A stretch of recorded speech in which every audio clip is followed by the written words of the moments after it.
Então vamos lá, essas são as notícias do dia. Chacina da Polícia Militar comandada por Tarcísio no Guarujá, em São Paulo, já pode ter 19 mortos. É muito importante dizer que, indiferente do posicionamento político seu que está me ouvindo, essa é a nova guinada da direita, porque nesse momento a gente tem uma divisão muito clara no posicionamento de algumas pessoas em relação ao ato da Polícia Militar. Isso aconteceu, obviamente, porque um soldado da Polícia Militar foi assassinado por um traficante e aí a Polícia Militar demonstrou o seu poder de fogo matando pessoas da mesma favela, não tomando posição contra a Polícia Militar, nem tomando posição a favor dessas pessoas que estão sendo assassinadas, porque ainda não sabemos o que está acontecendo. É importante dizer que não há previsão constitucional para que a Polícia Militar tenha direito de matar pessoas. Então, obviamente, os progressistas vão se posicionar contra esse ato da Polícia Militar que está simplesmente matando pessoas nas favelas. Mas é importante dizer também que esse posicionamento dos progressistas traz de volta para a cena política aquele argumento de que a esquerda estaria posicionando do lado dos bandidos. Isso porque a sociedade brasileira já está programada para ver os habitantes de favela como criminosos. E eu não estou nesse momento me posicionando nem do lado da polícia e nem do lado dessas pessoas, porque eu ainda não sei o que aconteceu. A Polícia Militar, ela troca tiro com os bandidos quando os bandidos trocam tiro com a Polícia Militar. Mas um ponto muito importante que a gente precisa analisar neste caso é que a Polícia Militar, ela tem uma capacidade muito grande de conter o crime até vencer o crime quando é para se vingar de um soldado da Polícia Militar que foi assassinado pela criminalidade.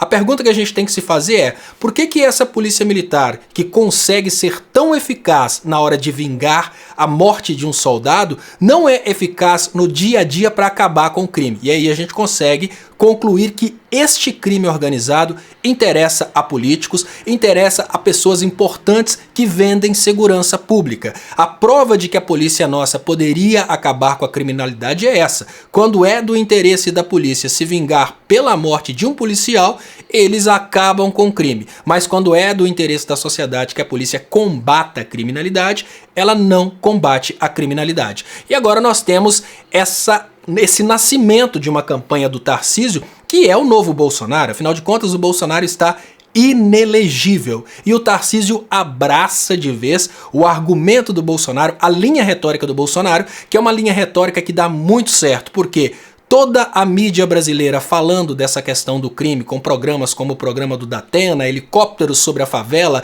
e pessoas sendo presas e a demonstração das atrocidades do crime, essa campanha das emissoras de televisão acaba programando a cabeça das pessoas para que as pessoas realmente vejam as favelas como locais lotados de criminosos. Então, quando a polícia entra e mata as pessoas nas favelas, a sociedade em geral ela acaba pensando que sim, a polícia está matando porque precisa matar, porque são bandidos, porque essa máxima de que bandido bom é bandido morto acabou pegando a maioria dos brasileiros. Então começa a campanha presidencial de 2026 com o Tarcísio tomando de vez o lugar do Bolsonaro. De uma certa forma, isso acaba sendo interessante para o fim do Bolsonaro, porque agora que o Tarcísio se tornou de vez o novo Bolsonaro e já começa a se colocar como sendo o novo defensor da Polícia Militar, Bolsonaro já pode ser preso, inelegível, obviamente abandonado, tudo bem, com muitos milhões de reais na conta, mas com muitos inimigos na política. A repercussão desse caso ela precisa ser analisada a fundo.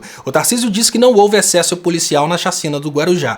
Tarcísio se posiciona do lado da polícia. Ele se torna o novo protetor das instituições militares, que a gente sabe muito bem, são instituições que não flertam muito bem com a esquerda. Então, elas já têm um novo ídolo elegível.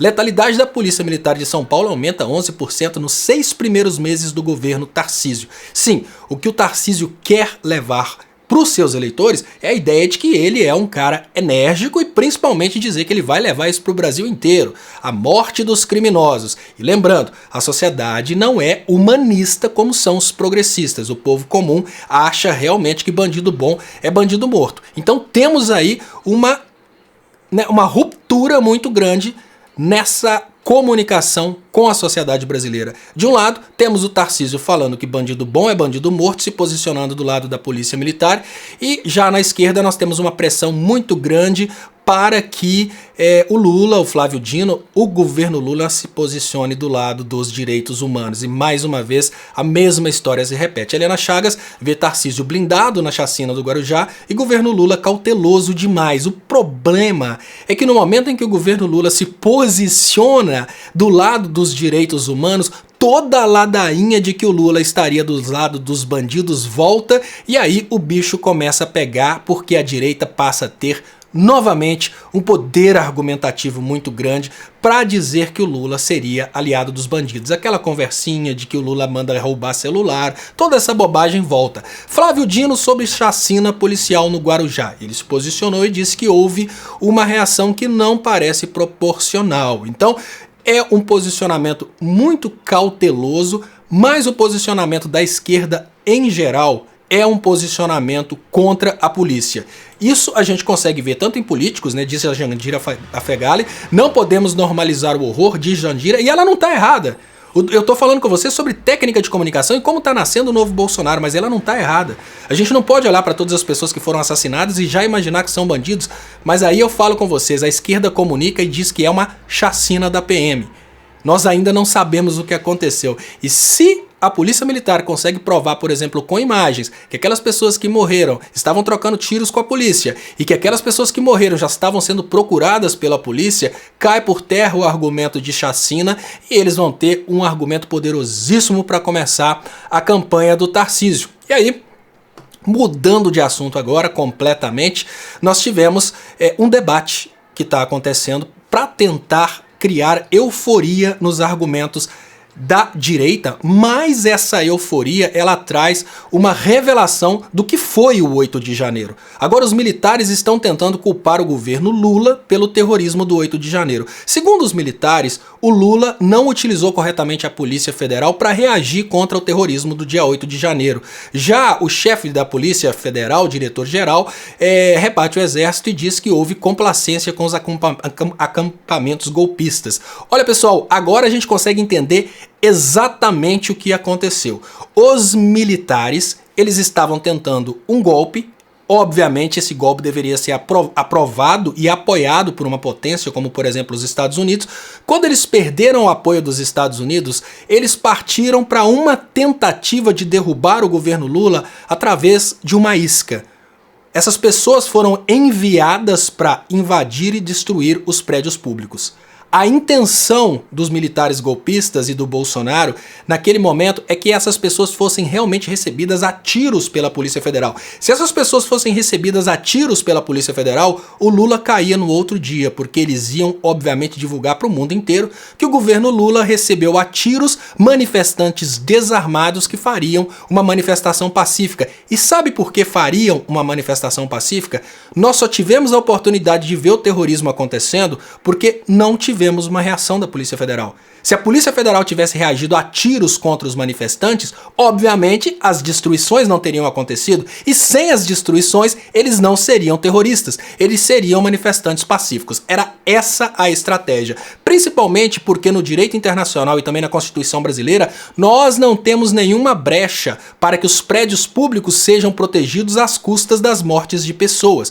Obviamente a única coisa que a Polícia Federal poderia fazer naquele momento seria aquela proteção através de escudos. A gente não tinha pessoas suficientes para isso, até tentaram, não deu certo. Então neste momento a gente consegue entender que foi uma grande armadilha contra o governo Lula. A intenção dos golpistas, principalmente das articulações militares, é que aquele gado fosse recebido a tiros para derrubar o governo Lula por uma ofensa aos direitos humanos, assim como fizeram obviamente com Gaddafi e com outras pessoas. Nós tivemos vários eventos como esse na política internacional, em que governos foram praticamente encurralados para reagirem. E é muito importante dizer que o Eduardo Bolsonaro chamou uma invasão para a embaixada da Venezuela, exatamente tentando forçar a Venezuela a receber os invasores a tiros para depois justificar isso na mídia internacional. Então são armações que vão acontecendo e que a gente vai conseguindo perceber aos poucos. Obviamente, essa análise a respeito da intenção de que os militantes bolsonaristas fossem recebidos a tiro é uma análise minha. Eu trago aqui, trouxe em primeira mão no Léo ao Quadrado, mas porque eu tenho coragem de ir um pouco além.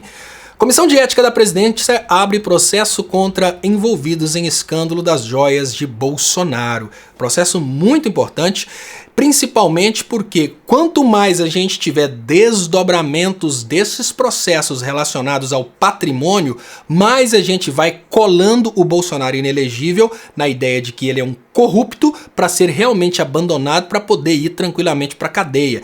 E principalmente a possibilidade da condenação da Michelle Bolsonaro também para que ela se torne inelegível e para que essa festa acabe de vez.